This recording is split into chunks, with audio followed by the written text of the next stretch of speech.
Hi guys, and welcome to another episode of Food with Dottie. Today we're going to be baking and breading some eggplant. I personally really love eggplant. I think it's really delicious, but it's also really filling, which is hard as a vegetarian to find stuff that's filling in your meals.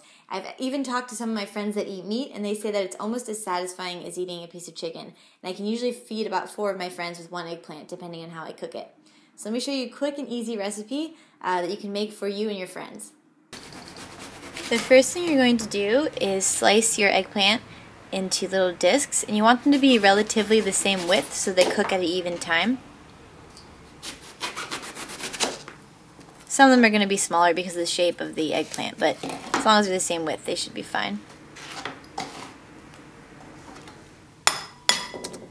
Then you're going to beat 2 eggs with the yolks in a bowl. And then prepare a plate with some breadcrumbs. I'm using Italian breadcrumbs specifically for this recipe. Then you're going to coat each slice of eggplant with egg, and then you can roll it in the breadcrumbs on your plate until it's covered.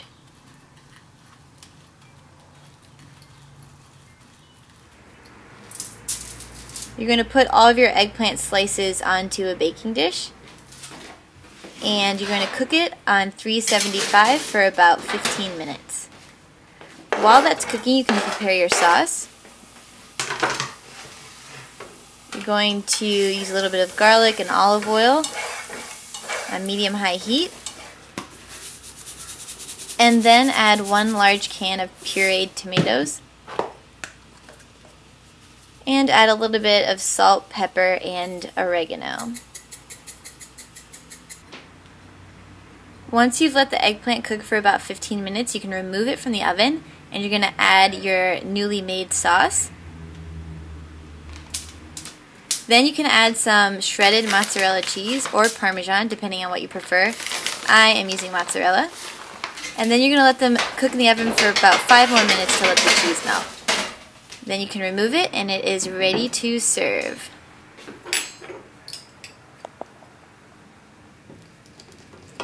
So there you go. That's just one way that you can cook an eggplant, and you can make it that way and you can serve it with spaghetti, or you can do it on a sandwich like a melt or something like that. I encourage you to experiment and find different ways to make it.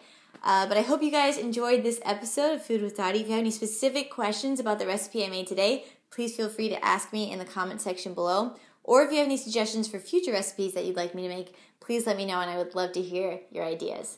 Also, I love when you guys tweet pictures or Instagram pictures of food that you made from the recipes from Food with Dottie. So continue doing that, because I love seeing your versions of what we make on the show. I hope you guys have a great day, and I will see you next week.